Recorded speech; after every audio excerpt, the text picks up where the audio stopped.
दाख्लै बावैसो आरो नैबे रुपुयावबो आङो फैनानै थांखांबाय फैखाबाय थायो बिसानाव आरो जा जेसास फंबायनाव सामफ्रामबो फैबाय थायो जालांबाय थायो दा बेखायनो सामफ्रामबो नुखालायनाय सिना जाना थाखाय माबा मोनसे बुंबावनांगौ होननानै आं सानाखै दिनै नोंथांमोना मिथिगौ नोंथांमोननि गामियाव फांसन खुंनाया एबा रंजालि आफाद खुंनाया दिनै 15 बोसोर जाबाय बे 15 बोसोराव जानो हागौ गेवलां मेलबो जालांबाय बे गेवलां मेलाव गोबां आलासिबो लाबोबाय गोबां मोजां मोजां बाथ्रा बुंलांबाय जानो हागौ बे 15 बोसोराव नोंथांमोननि गामियाव गोबां सोलायबाय सोलायनो रोंदोंबाथ' मोजां सोलायनो रोङाखैबाथ' आं मा होनबावनो दा खोथाया जाहैबाय नोंथांमोननि गामियाव आरो 15 बोसोराव गोबां मोनायाव हारिमुनि थाखाय आर्टिस्ट लाबोबाय दामग्रा देग्रा लाबोबाय बिथांमोननोबो गोबां खरसा हरनांगौ गोबां थाखा फैसा हरनांगौ दा नोंथांमोना मोनफ्रोमबो बोसोरावनो बेफोरबायदि गोबां हाजार फैसा खरस खालामबाय दं दा नोंथांमोननि गामिनिफ्राय साबैसे मेथाइ खननानै फैसा आरजिग्रा साबैसे दामग्रा देग्राजों आरजिग्रा साबैसे माबा मोनसे एक्टिं खालामनानै आरजिग्रा साबैसे सोरजिनो हाखो दा खोन्थाया बेयावसो जाहैबाय नोंथांमोननि फांसन खुंनाया गामियाव बेसेबां सोलायहोनो हाखो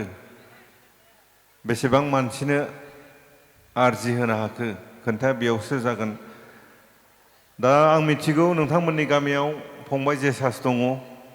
दिनै जेसासआ मोनसे फिल्म बानायनांगौब्ला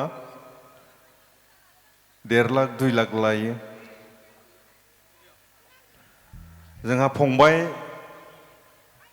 माइकेल दङ बिथाङा दिनै थियेटारनि सासे आर्टिस्ट मोनसे थियेटाराव हाबनानै बोसोराव 5 लाख 6 लाख लाबोयो ओजोंहाय जा फंबाय बिजय दंमोन मेथाइ खननानै गोबां जायगायाव बिथाङाबो खामायबोबाय दा बिथाम साथामनि अनगायै नोंथांमोन गामियाव हारिमुनिजों माबा मोनसे खामायग्रा दंबावो सोरबा दंबावो नामा आंखौ बिथांमोनखौ आं मिथिया दा आं खावलायनाया बेसो जों बोसोरफ्रोमबो बेफोरबायदि आलासि लाबोनानै बोसोरफ्रोमबो आर्टिस्ट लाबोनानै खरसखौल' खालामबाय दं गामियाव जुदि सासेबो बेफोरबायदि आर्टिस्ट लाइननि मानसि जुदि सोरजिनो हायाब्ला जानो हागौ जा थांखिखौ लानानै नोंथांमोननि गामिया फांसन खुंबाय दङ बैसागो मेला खालामबाय दङ बे जाफुंनाय नङा बेखायनो आसा खालामगोन उन्दै जाखांफुनाय सेंग्रा सिख्लाफोरखौ मिउजिक लाइनाव रुपुयाव जुदि मिउजिक स्कुल दङब्ला बेवहाय मेथाइ खननायनि सावगारि आखिनायनि मोसानायनि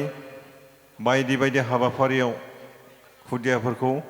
एडमिसन होनानै बिथांमोनखौ सोलोंथाइ लाहोगोन होननानै आसा थिनाय जाहैबाय दा रायजो नोंथांमोन गोबां आर्टिस्ट दङ बेखायनो गोबां बाथ्रा बुङालासिनो दोंसे मेथाइ खननानै दिनैनि हाबाफारिखौ बेखेवनो थाखाय आखायाव लाबाय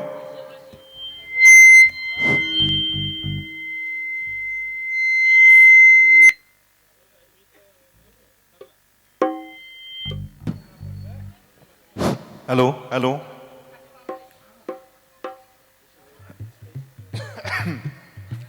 देहायाबो मोजां नङा गुजुंबाय दङ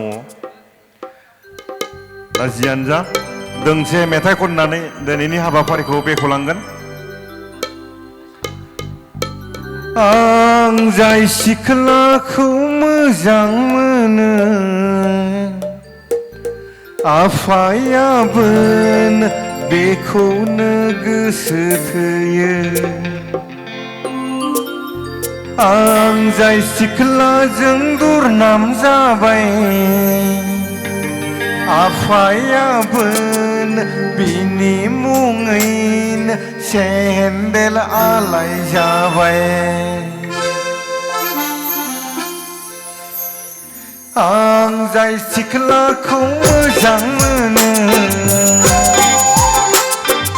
आफायाबो बिखौनो गोसो थोयो आं आं जाय सिख्लाजों दुरनाम जाबाय आफायाबो बिनि मुङैनो सेन्देल आलाय जाबाय गैलालै संसार मुलुगाव रायजो जानायालाय सिमाङावसो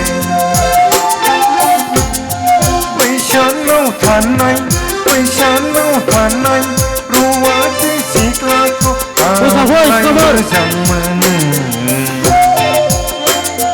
बैसानाव थानाय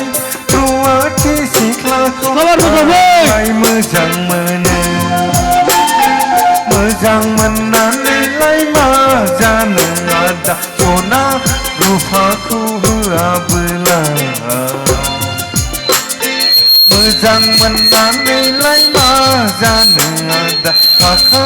फैसाखौ होआबोला गय जालां आदा फाथै जालां जोंहानाव दसे हाबलां गय जालां आदा फाथै जालां जोंहानाव दसे हाबलां रथ' र'लैयागै हाबलांनो सम गैया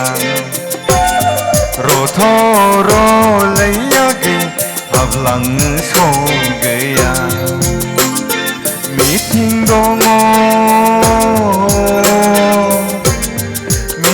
दङ आगै सना आंलाय बैसागो खुंफुं आफादनि सेक्रेटारि आसिन कार्तिक बोथोर सफैबोला रुपहि दैमा सेराव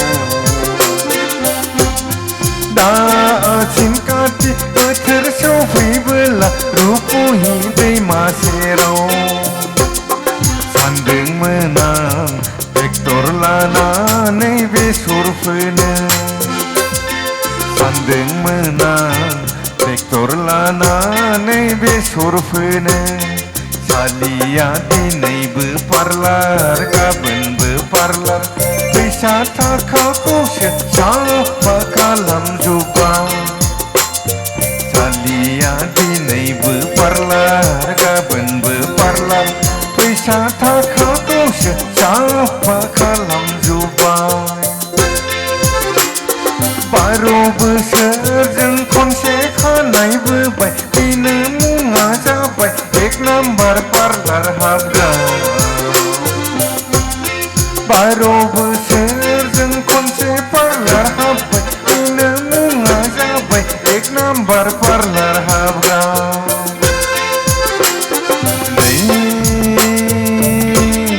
थांनोसै हिन्जावालाय आइ आफानि न'यावलाय थांसालि गाननायाव आंनो होलांसालि जोमनायाव आंनो होला थांसालि गाननायाव आंनो होलांसालि जोमनायाव आंनो होला दाउ फाननायनि फैसाया सालि अमा फाननायनि फैसाया जखायसे थाइबा रग' साननानै आंनो होलांसालि माथैलाय बिसि खाला केर केर मुसा साननाया गिदिरखौ नाहरनानै सानदाला केर मुसा साननाया गिदिरखौ नाहरनानै सानदाला खालतां तां खुलतां तां खालतां तां खुलतां तां सोरगिदिं गिदिंफ्रा हौवाबो गय सारिसा गया रामा थावांनि हौवा खिजुरि सिङावनि सोमज्रोज्रो खानाय बाना नोंखौ नाहरनानै सानदादों आदा नोंखौ नाहरनानै मुसा सादों नोंखौ नाहरनानै मुसा सादों आदा नोंखौ नाहरनानै सानदादों आदा गय सारि गया रामा दावांनि औवादा गय सारि सारि गया रामा दावांनि गया रामा दावांनि गया रामा दावांनि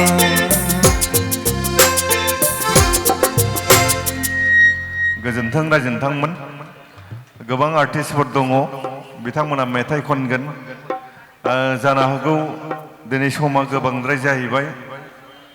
दिनै नैबे हाबाफारियाव